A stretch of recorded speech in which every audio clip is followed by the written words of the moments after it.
네, 안녕하십니까. 김종혁 강사입니다. 이번 시간에는 유통에 대한 전반적인 부분을 같이 한번 알아보도록 하겠습니다.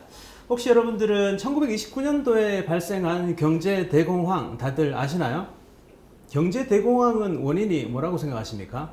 보통 일반적으로 얘기를 할 때 전쟁 시에 과도하게 많이 생산된 양이, 그런데 그 이후에 발생했던 수요 감소로 인해서 경제 대공황이 발생했다고 얘기를 많이 합니다. 그런데 실제 원인을 파악해 보면 굉장히 재밌어요. 우선 스페인의 밀이 대풍년이었습니다. 몇 달 정도 남았어요. 그리고 이 밀 가격이 대폭 하락했습니다. 왜냐하면 과도하게 많이 생산되었기 때문에. 그리고 농가 소득이 크게 떨어졌어요. 일반 소득도 많이 저하됐습니다. 그런데 이 근본적인 원인이 뭐라고 보십니까? 제때에 이 많은 밀을 제대로 유통을 시키지 못했습니다. 이게 바로 세계 대공황의 원인이 되었죠. 이건 유통기술의 미성숙으로 발생되었던 사건입니다. 세계 대공황이라고 보시면 되고요. 그 당시에 학계의 분위기는 이건 외부 환경의 변화에 대해서 경영자가 제대로 방향을 제시하고 파악해야 되겠다. 그래서 나온 게 거시환경 분석 패스트 기법이라는 것도 있습니다. 이걸 분석을 하면서 우리는 기회와 위협을 찾아야 된다. 그리고 또 한 가지 제가 오프닝을 하면서 빼뜨려 놓을 수 없는 학자분이 필립 코틀러가 있습니다. 이분이 말씀하신 내용 중에 굉장히 중요한 내용이 마케팅 믹스라고 있습니다. 거기 포피가 있어요. 포피는 Product, Price, Place, Promotion인데 이건 제가 유통을 하면서도 계속 제가 말씀을 드릴 겁니다. 이 중에 Product, Price 다음에 Place는 보통 위치라고도 이야기를 하는데 이걸 유통이라고 보시면 좋을 것 같아요. 그래서 오늘 이 유통에 대한 부분을 많이 설명을 드리도록 하겠습니다. 다시 말씀을 드려볼게요. Product, Price, Place, Promotion 중에 우리가 오늘 진행할 부분은 바로 유통입니다. 상품이 최종 소비자에게 빠르고 편안하게 전달될 수 있도록 기획하는 부분을 우리는 유통이라고 합니다. 자, 그렇다면 유통의 용어의 뜻을 같이 한번 알아볼까요? 유는 무슨 뜻일까요? 유는 흐를 유자입니다. 잘 흘러가는 거. 그러면 통은 뭡니까? 통은 통할 통자입니다. 그래서 거침없이 흘러서 통하게 만들어준다. 무엇이? 우리의 제품과 서비스가. 화폐 따위가 세상에 널리 쓰이는 건. 그래서 한마디로 말씀을 드려보면 상품이 생산자, 소비자, 수요자에게 도달하기 위해서 여러 단계에서 교환되고 분배되는 활동을 우리는 유통이라고 합니다. 그럼 여기서 우리는 유통 마케팅의 5요소에 대해서 같이 한번 알아보도록 할게요. 자, 첫 번째는 프로덕트, 상품이 있어야 되겠죠. 상품이나 서비스가 있어야 될 것이고, 두 번째는 이 상품을 어떤 가격대에서, 중요하죠. 가격대에서. 그리고 세 번째는 플레이스, 유통 채널입니다. 어떤 유통 채널로 유통을 해야 될까? 최근에 보면 온라인도 있고 오프라인도 있고 오프라인 안에서도 굉장히 다양한 유통 채널이 있습니다. 자, 다음은 빼뜨릴 수 없는 게 프로모션이죠. 프로모션. 어떤 식으로 프로모션 해야 될까? 그리고 보통 일반적으로는 이 네 개를 마케팅의 사요소라고 얘기를 하는데요. 유통에서는 또 이제 빼놓을 수 없는 게 돈이 있어야 됩니다. 넉넉한 돈. 재고를 제대로 가지고 있을 수 있고, 그리고 우리가 창고를 운영할 수도 있겠죠. 위에 5가지가 되면 굉장히 편안하게 유통 마케팅을 진행할 수가 있습니다. 그렇다면 우리가 유통 초보가 힘든 이유는 뭐라고 보세요? 자, 우선은 어떤 상품을 어떤 가격대를 어떤 소비자에게 유통을 시켜야 되는지, 그리고 이걸 어떤 유통 채널에 어떤 마케팅 전략으로 판매해야 될지 모른다는 데서 문제가 많이 발생을 합니다. 그렇다면 이런 유통이 어려운 점은 첫 번째, 규모가 커지면 커질수록 위험 부담도 더 커집니다. 그렇죠? 우리가 이걸 차입을 해야 되고 물건을 사야 되고, 그리고 이걸 창고에 배치를 해야 되고, 그리고 또 유통기한도 고려를 해야 되고요. 반품이나 결제 조건도 굉장히 중요합니다. 품질 문제는 발생할 수밖에 없어요. 그렇다면 그 품질 문제를 어떻게 대응을 해야 될까? 어떤 식으로 반품을 하고 결제를 해야 될까에 대한 부분들. 자, 다음은 인맥이 있습니다. 유통에 인맥이 필요할까? 필요합니다. MD도 필요하고, 그리고 내가 아는 유통 채널에 어떤 식으로 접근해 들어가야 될지에 대한 부분들. 자, 그래서 위험한 게 이거예요. 10번 성공해도 한 번 망하면 망할 수가 있습니다. 규모가 커지면 커질수록 이런 부분들이 이제 힘든 부분이라고 보시면 되고, 자, 그렇다면 유통으로 망하는 이유가 어떤 게 있을까? 첫 번째는 재고입니다. 재고가 계속 쌓이는데 안 팔려요. 이걸 뭐라고 하죠? 악성 재고라고 합니다. 그죠? 그러면 악성 재고가 쌓이면 또 이게 어디로 연결이 됩니까? 미수금이죠. 악성 미수금으로 연결될 수밖에 없고, 그럼 이건 어떻게 보면 유통 채널에서 폭탄으로 계속 성장하게 되는 거고, 또 한 가지 유통으로 망하는 이유는 불량입니다. 불량. 우리가 예상하지 못한 불량이 계속 발생했을 때 거기에 대해서 어떻게 대처해야 되느냐에 대한 부분이 있고, 자 다음은 우리가 흑자를 보더라도 뒤에서 세금이나 이자에 대한 부담이 계속 커진다면 이것도 유통으로 망하는 이유 중에 한 가지가 분명히 될 수밖에 없습니다. 자 그렇다면 유통을 시작하는 사람들은 어떤 사람들이 있을까? 가장 좋은 건 이런 사람들이에요. 내 상품을 가지고 있는 사람, 내가 생산을 하거나 아니면 해외에 있는 제품을 내가 독점적으로 유통을 할 수 있는 사람들은 좋습니다. 자 그렇지만 힘든 분들은 이런 분들이죠. 특별한 기술이나 자본이 없는 사람 대다수입니다. 시작하실 때. 그리고 또 유통을 시작할 때 마구잡이로 유통을 시작하시는 분들이 아마 90% 이상일 겁니다. 그리고 일부 10% 미만은 나에게 맞는 유통 마케팅 전략을 수립하고 유통을 시작하는 사람들이 있어요. 대부분 이렇게 시작한다는 거죠. 마구잡이로 유통을 시작하는 사람들. 자 그래서 현대 유통의 3요소를 제가 다시 한번 빼봤습니다. 첫 번째, 돈이 있어야 돼. 두 번째는 커넥션, 인맥이 있어야 되고, 세 번째는 브랜드입니다. 여기서 제가 빨간색으로 자신이라고 했죠. 상품 브랜드도 반드시 있으면 좋은데 우리가 그 업계의 레퓨테이션에 대한 부분을 꼭 가지고 가야 됩니다. 그렇다면 유통 초보들은 어떤 실수를 많이 하게 될까? 어디든 많이 팔기만 하면 좋다. 자, 이 부분 어떻게 생각하세요? 어디든 많이 팔기만 하면 좋다. 아무데나 입점하고 보자. 어떻게 생각하세요? 그러면 가격은 다운되기 마련입니다. 그리고 또 거기에 대한 이익률은 떨어지기 마련이죠. 한번 가격을 낮춰놓으니 굉장히 힘든 게 다른 채널에서도 그 가격으로 달라고 이야기할 수밖에 없어요. 그래서 가격을 낮추는 건 굉장히 세심하고 유의하면서 진행을 해야 됩니다. 자 그렇다면 마케팅 전략을 수립하기 전에 어떤 사항을 검토를 해야 될까? 첫 번째, 나의 위치는, 이 부분이 중요합니다. 이 나의 위치는 이라고 볼 때 여기서 제가 한 가지 말씀드릴 용어가 있어요. 밸류 체인을 제대로 보셔야 됩니다. 밸류 체인, 가치사슬, 산업 가치사슬 중에 나의 위치는 어디 있을까? 제조업체도 있고요. 그리고 중간에 유통하는 유통사가 될 수도 있고, 그리고 온라인 셀러가 될 수도 있고, 수입업체가 될 수도 있습니다. 나는 어디에 위치하고 있을까? 이 전체 가치사슬 중에. 그렇다면 이제 제조업체 같은 경우에는 더 필요한 관리 능력이 많아집니다. 종합적인 관리 능력이 필요하고, 나의 직원은 몇 명인가? 한 1인 기업인지 5명 이하인지 3명 이하인지 10명 이상인지. 1인 기업 같은 경우에는 모든 걸 다 할 수가 없어요. 시장을 하나 선택하고 거기에 대한 포지셔닝이 필요합니다. 자, 세 번째는 나의 유통 이해도는 완전히 없는지 높은지 적은지, 그리고 B2B에 대한 이해도가 더 많은지 B2C에 대한 이해도가 더 많은지에 대한 부분들 보셔야 되고, 나의 제조 유통 인맥은 어떠한지, 없는지 많은지 적은지에 대한 부분들 계속 해볼게요. 나의 자금 상황은 어떠한가? 500만 원 이하인지 아니면 1억 이상인지. 500만 원 이하 같으면 이건 이제 좀 도매 쪽으로 B2B의 배송 대행 쪽으로 하는 부분들의 리스크가 좀 적을 거고요. 그리고 1억 이상이 되면 사입도 가능합니다. 자, 다음 나의 마케팅 영업 능력은 어느 정도인지. 높으면 어떤 상품이든지 유통이 다 가능해요. 여기서 또 한 가지 제 고려할 부분을 말씀을 드려보면, 같은 마케팅 유통이라도 이게 리테일 쪽인지 아니면 B2C 쪽인지 B2B 쪽인지 아니면 B2G 쪽인지에 대한 특성이 다 다릅니다. 거기에 대한 부분들 확인해 주셔야 되고, 다음은 온라인이나 오프라인 중 집중할 채널은 무엇인가? 오프라인 유통 같은 경우에 진입 장벽이 매우 높아요. 쉽게 들어갈 수 있는 부분은 온라인 쪽인데, 온라인은 또 리스크가 어떤 게 있냐면 모든 정보가 다 노출이 됩니다. 그런 부분들을 확인을 하셔야 되고, 다음 총 자금에서 마케팅 비용을 투입할 수 있는 여력이 어느 정도인가? 대개 90% 이상은 10% 미만이에요. 광고를 이제 뭐 키워드 광고를 하던가 아니면 노출 광고를 하던가 이런 여러 가지 비용이 10% 미만이 대부분입니다. 최소 15% 이상은 되어야 된다. 이걸 제가 추천을 드리고요.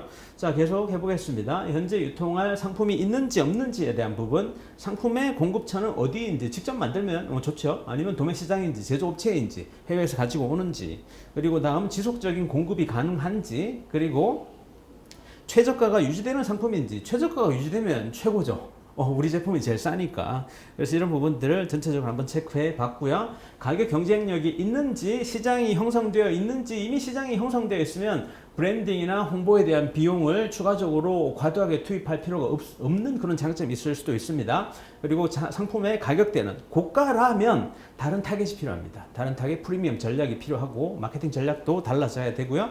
그리고 상세 설명이 필요한가에 대한 부분들, 필요 없는 부분들은 먹거리 같은 제품들이 될 것이고, 필요하면 같은 식품이라도 건강식품 관련된 쪽이 상세 설명이 필요할 수도 있어요. 자, 이제 후반부로 들어가 볼게요. 확실하게 차별화된 상품인지, 그리고 경쟁 상품이 많은지, 얼마나 갈만한 상품인지, 그리고 어떻게 유통할 것인지, 이런 부분들을 다 체크를 해야 됩니다.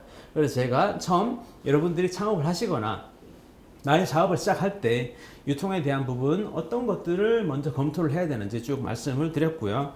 유통 초보가 최우선적으로 해야 될 일은 공부를 좀 하셔야 됩니다. 공부를 어디에서? 책으로도 보시고요. 요즘 유튜브 교육도 많잖아요. 그죠? 유튜브 교육도 보시고. 자, 지금처럼 저한테 교육도 받으시고, 강의도 들으시고, 유통 모임 가시는 것도 추천드려요. 뭐 카페 같은 거 찾아보시고, 밴드 같은 커뮤니티에서 찾아서 거기에 정보를 확인하는 부분도 좋다고 봅니다. 자, 그러면 유통에서 가장 기본적인 두 가지 가지고 제가 유통 채널을 한번 구분해 볼게요.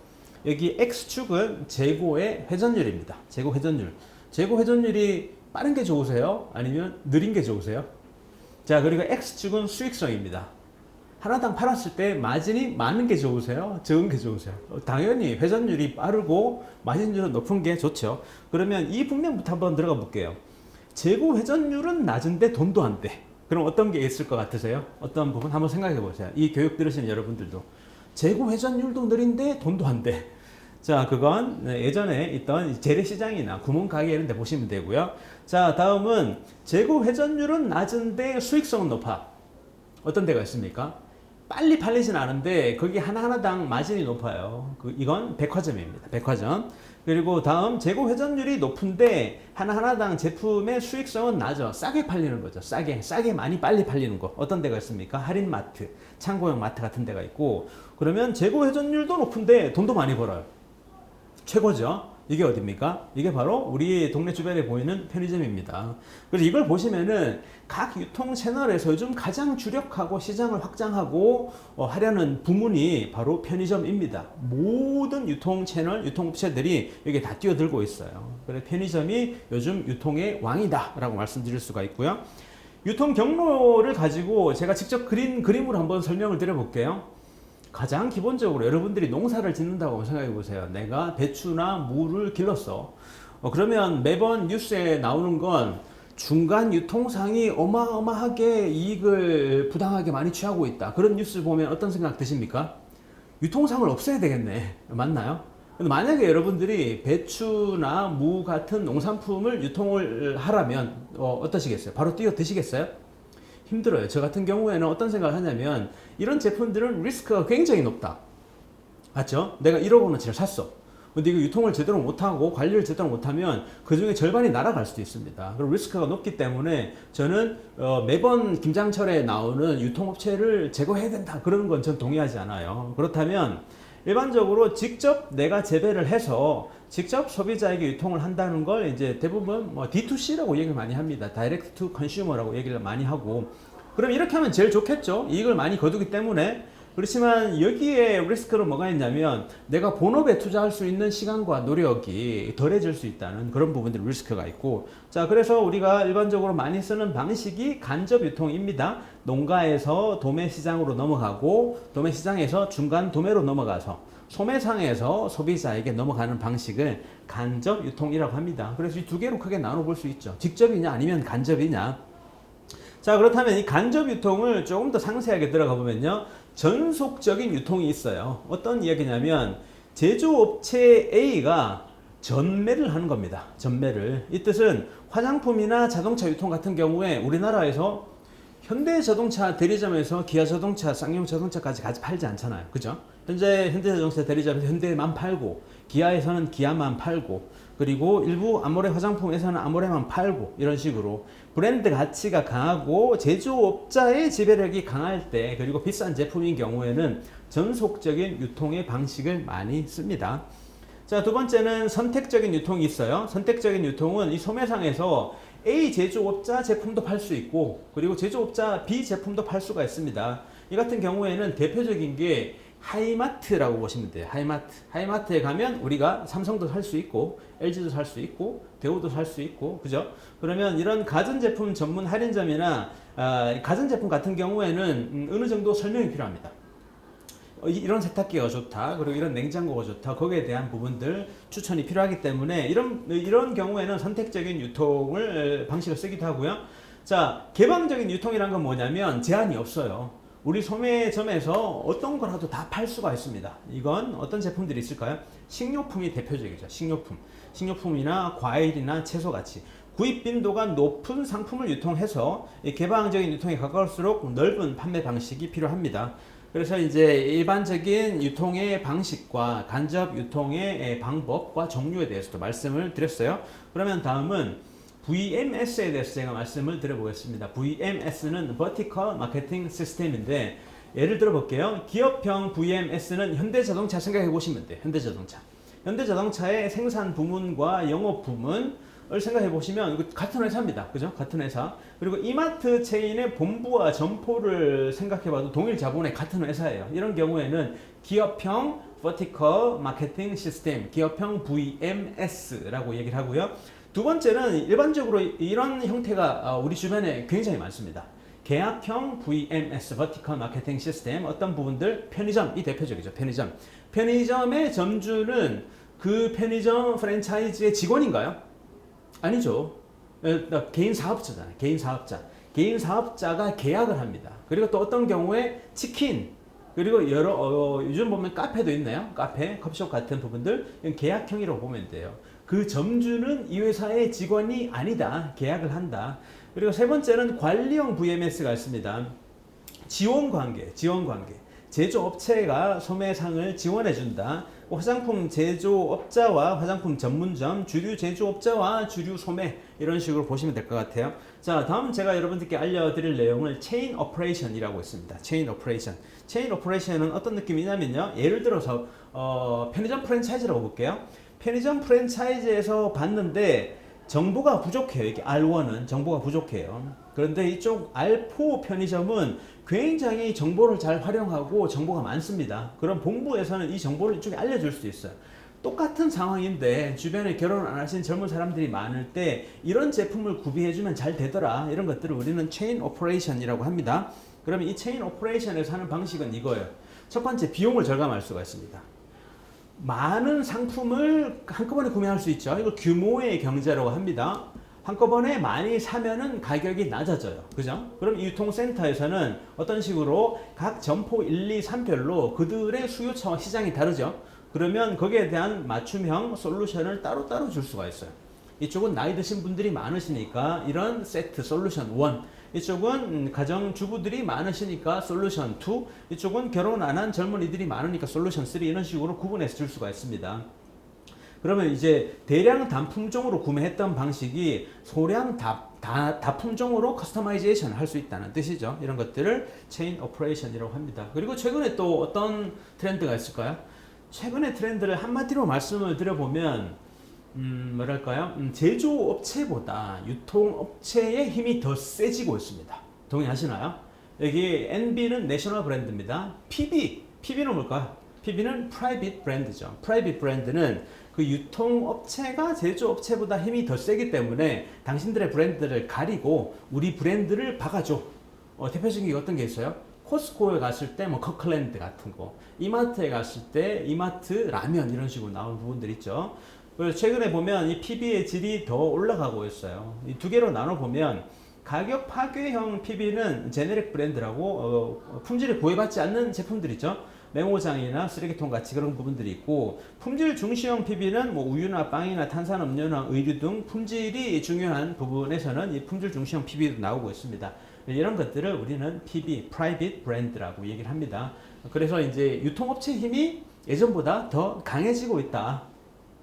입김도 더 강해지고 있고 그들의 판매 포션 비중도 증가하고 있다라고 말씀드리면 될 것 같아요.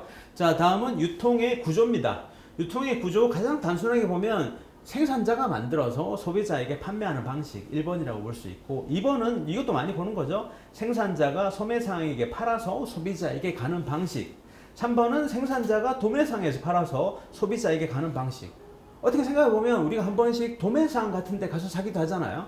자, 그리고 다음은 생산자가, 이것도 이제 일반적이죠. 생산자가 도매상으로 홀세일러에게 넘겨서 그 홀세일러가 리테일, 소매상에게 넘긴 다음에 소비자로 가는 방식. 이게 일반적인 유통구조의 종류라고 보시면 됩니다. 그런데 요즘 변하고 있어요. 전통적인 유통은 제조업자가 도매상에게 넘기고, 도매상이 소매상에게 넘기고, 소매상이 소비자에게 넘기는 방식이 전통적인 유통 방식인데, 최근에 보면 이게 막 깨지고 있어요. 어떤 식으로? 영역이 파괴되고 있습니다. 제조업자가 생산자에게 막 바로 파는 경우도 있어요. 예를 들어 볼까요?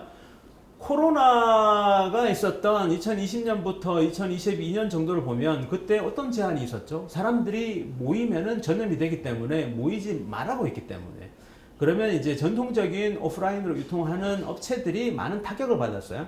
나이키를 예를 들어 볼게요. 나이키. 그럼 나이키도 일반적으로 자기 자신들의 오프라인 소매점이나 아니면 ABC 마트 같은 데 유통업체에다가 넘겨서 팔았고, 그들의 입김이 굉장히 컸습니다. 힘이 셌죠. 그런데 이제 오프라인에 사람들이 대면으로 모이지 못하니까 그때 나이키가 시도했던 게 D2C를 시도했습니다. 다이렉트 투 컨슈머. 어디에서? 온라인 플랫폼에서. 자, 그렇게 굉장히 많은 제품들을 팔았죠. 그런데 이게 코로나 끝나고 나면 또 이 유통이란 게 흐름이 달라집니다. 사람들이 오프라인에 가서 구매를 하기 시작했는데, 그렇다면 그 전에 오프라인 네트워크를 약화시켰다면 여기서 또 큰 어려움을 겪을 수도 있습니다. 자, 유통에서 매출과 이익을 많이 올리려면 어떤 게 필요할까? 첫 번째, 기존 유통 채널의 상품 공급을 증가시키는 방식이 있습니다. 두 번째는 신규 유통 채널을 확보할 수도 있죠. 전통적으로 오프라인에 주력을 했으면 우리가 직접적으로 하는 온라인에 또 주력할 수도 있고, 그럼 여기서는 분명히 나오는 게 어떤 부분들이 있냐면 기존의 유통 채널과 갈등이 생길 수 있어요. 그럼 이걸 잘 풀어내야 되고, 그리고 또 한 가지는 유통 단계를 축소시킬 수도 있죠. 단축시킬 수도 있죠. 중간에 대리점이나 아니면 유통 채널 홀세일러 도매상이 많아서 이들이 먹는 마진이 크다면 이 30% 들어간다면 이걸 빼면 되잖아요. 그럼 우리 이익은 올리고, 그리고 소비자들은 더 싸게 할 수 있지만 여기에 이제 리스크가 어떤 게 있냐면요. 이걸 우리가 다 구축하려면 이게 다 돈이에요. 다 인건비고 돈이고 리스크가 올라갑니다. 그래서 오너십을 누가 가지고 있느냐 굉장히 중요하죠. 자, 다음 네 번째는 소비자에게 직접 판매하는 방식. 온라인이나 오프라인으로 직접 판매하는 방식이 있습니다. 그렇다면 여기에 대해서 하나 짚고 넘어가 볼게요. 자, 지금부터 여러분들은 도매상, 유통업자, 그리고 대리점이라고 생각해 보세요. 자, 이 사람이 대리점입니다. 자, 대리점은 양면으로 생각해 봐야 돼요. 플랫폼이라고 보시면 되고, 본사를 위한 기능과 소비자를 위한 기능은 무엇이 있을까? 만약에 여러분들이 제조업체이시고 여러분들이 이 비즈니스를 가지고 있는 오너라고 생각해 보셔도 이들 입장에 생각해 보면 여러 가지 아이디어가 나올 수 있습니다. 첫 번째, 본사를 위한 기능은 판매 접점을 감소시킬 수 있어요. 더 편하게 할 수 있다는 뜻이죠.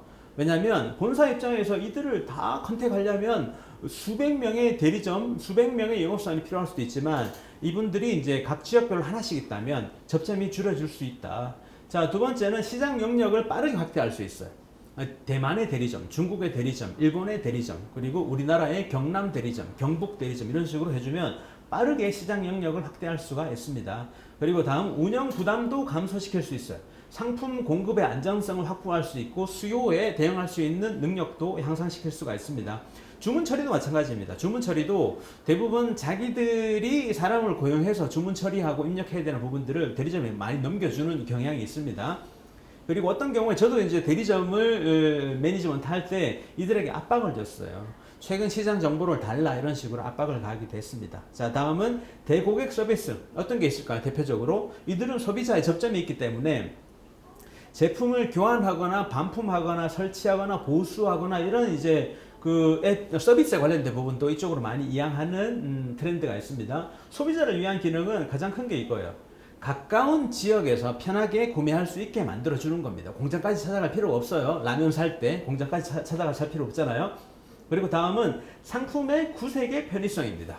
여러 가지 상품을 가지고 있기 때문에 내가 이러이러한 조합을 쉽게 구매할 수 있고, 이것도 크죠. 일정 기간 이후에 대금 결제할 수 있다. 대표적인 게 카드로, 그리고 외상으로 할 수도 있고, 분할을 할 수도 있고 분납을 할 수도 있습니다. 자, 대고객 서비스, 보수나 품질 보증 관련된 업무도 대행해 줄 수 있고요. 교육도 제공해 줄 수 있고 여러 가지 판촉 물품도 제공해 줄 수가 있습니다. 이런 것들이 대리점의 유통업체의 기능이라고 볼 수가 있어요. 중간에서 본사를 위한 기능, 소비자를 위한 기능이라고 볼 수가 있습니다. 자, 유의사항 알려드릴게요. 항상 공부하셔야 됩니다. 그리고 유통 채널을 찾아봐야 되고 내 제품에 맞는 유통 채널, 그리고 잘 팔리는 상품을 만들어야 되고 다양한 유통 채널에서 팔아야 우리의 리스크를 좀 낮출 수가 있습니다. 그리고 유통이나 마케팅 능력을 키워야 되고 유통 인맥도 만들어야 되고요. 계약은 정확하게 해야 됩니다. 자, 그렇다면 유통 시장의 최신 트렌드를 같이 한번 알아보도록 할게요. 자, 과거에서는 온라인 업체와 오프라인 업체가 확실하게 구분되어 있었어요. 20년, 30년 전으로 봤을 때. 그리고 그때는 오프라인의 힘이 훨씬 더 컸습니다. 현재는 온라인과 오프라인이 동시에 진행되고 있어요. 오프라인 업체에서도 온라인으로 동시에 진행하고 있고, 그리고 또 온라인 업체에서도 오프라인으로 또 확장하고 있고, 이게 복합적으로 융합되고 있다라고 말씀드릴 수가 있고요. 전통적인 유통 경로는 제조업자가 대리점으로 넘겨서 도매업체에 가서 소매업체에서 소비자로 가죠. 가장 일반적인 전통적인 방식. 현재 유통 경로는 제조업체가 소비자에게 바로 팔 수도 있어요. D2C입니다. Direct to Consumer. 그리고 또 제조업자가 또 한 개나 두 개의 소매업체에 넘겨서 소비자에게 갈 수도 있습니다. 이런 부분들. 자, 그리고 다음 글로벌 유통 채널 활성을 보면 과거에는 전문 업체들만 수출하고 수입이 가능했어요. 그 업체들만 할 수 있어요. 진입장벽이 꽤 높았어요. 외국어도 해야 되고 거기에 대한 라이선스도 있어야 되고. 그렇지만 현재는 구매 대행이 있습니다. 그죠? 그리고 직구도 있고 역직구도 있고. 소비자도 직접 이걸 구매할 수 있어요. 여러분들 같은 경우에도 어디 이제 쿠팡이나 옥션이나 지마켓에서 바로 직구할 수 있는 여러 가지 제품을 구매할 수가 있습니다. 자, 다음 가보겠습니다. 오프라인의 유통입니다. 오프라인 유통의 발전 흐름을 보면요. 처음 재래시장에서 시작을 했죠. 그리고 백화점으로 넘어갔고요. 이 백화점에서 할인마트가 나왔고, 할인마트에서 기업형 슈퍼마켓 SSM이 나오고 편의점도 나왔습니다. 그리고 여기에서 창고형 할인점이 나오고 카테고리별 전문 몰이 나오고, 그리고 또 이제 복합 쇼핑몰, 하드 디스카운트 스토어까지 이런 식으로 쭉 흐름과 역사가 이어집니다. 온라인은 어떨까요? 온라인 같이 한번 볼게요. 온라인은 TV 홈쇼핑이 가장 첫 시작이라고 볼 수가 있습니다. 이게 종합몰이나 전문몰로 넘어가서 오픈마켓, 그리고 개인 쇼핑몰, 복지몰까지, 이건 B2B라고 볼 수 있고요. 소셜 커머스로 넘어가서 이제 공동 구매하는 거죠. 블로그나 카페 같은 데서 공동 구매하고, 그리고 스마트 스토어, 모바일 앱이나 SNS로 이제 데이터 홈쇼핑도 나오기 시작했습니다. 그래서 국내 유통 시장의 흐름과 역사를 같이 한번 보면요. 90년대 중반부터 2000년대 초반까지는 인터넷이 이제 막 정착되기 시작했어요. 그리고 온라인 쇼핑도 도입되기 시작했던 거고, 그 당시에 저는 기억나던 게 옥션이 1990년대 중후반에 시작됐을 때, 그리고 와와라는 사이트가 나왔을 때 혹시 기억나세요? WAAWAAY 와와라는 사이트가 이제 같이 시작했는데 지금은 이제 없어졌습니다.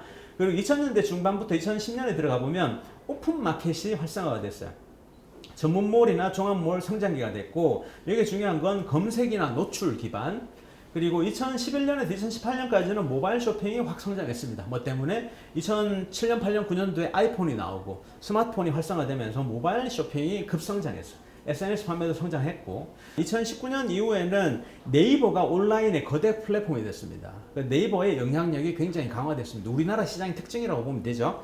자, 그리고 유통 공룡 롯데나 신세계가 통합이 되고 이커머스로 연결이 되었습니다. 그리고 글로벌 판매죠. 직구나 역직구 구매 대행이 활성화가 됐고, 그리고 또 SNS로 1인 크리에이터가 유통하는 부분이 굉장히 활성화됐습니다. 최근 같은 경우에도 유튜브에 보면 유튜브에 링크가 생겼어요. 링크가 밑에서 제품을 판매할 수 있는 링크가 생겼습니다.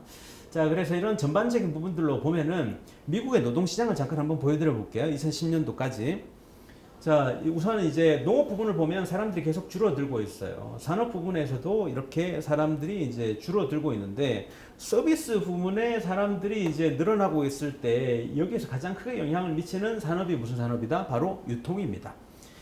그래서 이제 특히나 우리가 코로나 기간 이후에 보면 온라인의 규모가 볼륨이 굉장히 커졌기 때문에 교외에 보면요, 이런 식으로 물류 창구도 굉장히 많이 생겼고, 시골 지역에 가보면은 이런 유통센터도 굉장히 많아졌어요. 그래서 이렇게 유통에 대한 최신 트렌드를 몇 가지 설명을 드렸습니다. 자, 그렇다면 지금부터 본격적으로 유통 채널의 종류에 대해서 같이 한번 알아보도록 하겠습니다. 유통 채널의 종류는 내가 판매하고 유통하려는 온라인, 오프라인 유통 채널도 모르고 시작하면 안 되기 때문에 하나씩 알아보도록 하겠습니다. 자, 온라인 유통의 종류를 쭉 말씀을 드려보겠습니다. 온라인 유통의 종류는 첫 번째 오픈마켓이 있습니다. 오픈마켓은 G마켓이나 옥션, 11번가, 인터파크 같은 경우에 오픈마켓이고요. 그리고 소셜 커머스는 쿠팡이나 UMF, 티켓몬스터가 있는데 이 두 개 보시면 요즘 문제 있는 채널인데, 예, 요즘 문제 좀 있죠. 대규모 미정산 사태가 생겼습니다. 그리고 종합 쇼핑몰을 보시면 롯데닷컴이나 현대 H몰, GS샵, CJ몰, 신세계몰, AK몰 같은 경우가 있고, 복지몰은 좀 폐쇄성이 있어요. 대기업의 직원몰들이 있습니다. 공공기관의 직원몰들도 있고, 우리가 일반적으로 잘 모르는 경우도 있습니다. 공무원의 복지몰이나 카드사의 포인트몰 같이 좀 폐쇄성을 가지고 있는 온라인 유통이라고 보시면 되고, 라이브 홈쇼핑, 롯데 홈쇼핑, GS 홈쇼핑 같은 이제 NS 홈쇼핑 같이 라이브 홈쇼핑이 있고요. 그리고 다음은 카테고리 전문몰이 있습니다. 뷰티몰이나 땡처리, 반품몰, 판촉몰, 애완용품몰 같은 그 카테고리 전문몰이 있고요. 도매몰은 도매 전문이죠. 온라인으로 도매국이나 온채널, 오너클랜, 도매토피아 같은 도매몰이 있습니다. 온라인 유통에서. 네이버 커머스에서는 스마트 스토어나 네이버 쇼핑을 보시면 될 것 같고요. 카카오 커머스에서는 저도 많이 사용하는 게 카카오 선물하기. 여기도 입점하는 거죠. 톡스토어, 스타일 메이커스 같은 경우가 있고, SNS 공동 구매는 카카오 스토리 채널이나 밴드에서도 많이 하고요. 어플이나 페이스북이나 인스타그램, 대표적인 소셜 미디어는 거의 대부분 다 진행하는 것 같고, 그리고 인포모션에는 인포메일이나 미디어 닥터나 Q&A 같은 경우도 있고요. 데이터 홈쇼핑은 K 홈쇼핑이나 신세계 TV 쇼핑이나 롯데 온TV나 이런 경우가 있습니다. 그래서 이런 종류를 점포의 유무에 따른 구분으로 유통 채널, 온라인 유통의 종류라고 보시면 되고요. 오프라인 유통의 종류를 한번 같이 보도록 하겠습니다. 오프라인은 대표적으로 첫 번째 할인점이 있습니다. 롯데마트, 이마트, 홈플러스, 메가마트, 하나로마트 같은 경우가 있고요. 두 번째는 창고형 할인점입니다. 대표적으로 여러분들은 어디 많이 가세요? 저 같은 경우 코스트코 많이 가고 빅마켓, 트레이더스 같은 경우 있고요. 그리고 백화점은 롯데, 현대, 신세계, 갤러리아, AK 백화점 있고요. 그리고 기업형 슈퍼마켓은 롯데슈퍼, GS, 이마트 에브리데이 같은 경우 있고요. 편의점 세븐일레븐, CU, GS25, 이마트24. 요즘 들어오는 진입자가 더 많아졌어요. 스토리웨이, 365 플러스, 미니스탑 같은 경우 있고요. 헬스앤뷰티는 롯데그룹이나 CJ 올리브영의 파워가 굉장히 세죠. 여기는 랄라블라하고 부츠도 있고요. 카테고리 전문몰은 가전 전문몰, 친환경, 유기, 농산품들, 그리고 신발, 스포츠 의류, 문구, 사무용품 이런 식으로 카테고리 구분해서 들어가 보시면 될 것 같고, 하드 디스카운트 스토어는 이제 이마트 노브랜드 샵, 그리고 롯데 마켓 D 보시면 되고, 지역의 축제 판매도 유통 채널로 보셔야 됩니다. 그리고 방문 판매, 깔세나 의료기기, 다단계 네트워크 마케팅도 이쪽 유통 채널로 보시면 돼요. 자, 그래서 이런 유통 채널, 오프라인 유통과 온라인 유통을 비교를 한번 해보면, 오프라인 유통은 상대적으로 들어가기가 힘듭니다. 진입 장벽이 있어요. 높아요. 그렇지만 매출 안정성이 있습니다. 온라인하고 비교했을 때. 그리고 거래의 지속성이나 안정성도 온라인과 비교했을 때 높고요. 인맥의 중요성이 높아요. 여기 들어가려면, 입점을 하려면 아는 MD 그리고 아는 사람들의 인맥을 통해서 이렇게 진입할 수 있는 그런 인맥의 중요성이 필요하고, 그리고 대형 유통업체 위주로 구성이 되어 있습니다. 대형 유통업체의 온라인 진입도 가속화되고 있어요. 이들이 확장하려고 합니다. 성장 속도가 조금씩 느려지고 있기 때문에 최근에 가장 핫한 채널은 제가 이제 언급드렸던 것처럼 편의점이 굉장히 핫합니다. 편의점이 핫하고 창고형 할인점이나 뷰티스토어 이런 부분들 보시면 될 것 같고요. 온라인 유통에 대해서도 같이 한번 알아보도록 할게요. 진입 장벽은 낮아요. 쉽게 들어갈 수가 있습니다. 그렇지만 매출의 안정성 그리고 또 거래 지속성 부분에서 그래 어떻게 보면 이제 유통업자 위주의 시장이라고 보시면 될 것 같아요. 진입 장벽이 낮기 때문에. 그리고 배송의 중요성이 크죠. 배송하면 떠오르시는 거 어떤 거 있습니까? 배송 서비스, 쿠팡의 로켓 배송. 자, 다음은 상품을 중시하고 가격이나 트렌드 품질도 마찬가지로 중시합니다. 가격 최우선이에요. 왜냐면은 이 최저가가 쉽게 드러나 있습니다. 그럼 여러분들께 한번 여쭤볼게요. 쿠팡에 들어가서 내가 어떤 제품을 구매할 때 여러분들이 이거 정렬을 하잖아요. 어떤 식으로 정렬하세요? 첫 번째 같은 경우에는 제일 많이 팔린 제품 순으로 정리를 할 수도 있고, 그죠? 그럼 어떤 제품인지 내가 알았을 땐 또 여기에 대한 최저가, 가격 순으로 정리를 할 수도 있고, 그런데 또 우리가 영향을 받는 건 어디에서 영향을 받습니까? 이 사람들이 어떤 후기를 남겨놓았느냐에 대해서 영향을 받기도 합니다. 자, 이게 모바일이나 SNS 판매 구성비가 계속 증가하고 있어요. 모바일로, 스마트폰으로 구매하는 사람들이 계속 증가하고 있다. 가격 관리가 어렵다는 거죠. 그리고 또 네이버 쇼핑의 영향력은 지속적으로 증가하고 있습니다. 그런데 최근에 이 온라인 쪽의 트렌드를 보면은 2024년 들어서는 중국의 채널들이 한국에 진입하는 그 속도가 꽤 올랐다가 또 하반기에 들어와서 이런 영향력이 조금 저하되는 그런 흐름도 보이고 있습니다.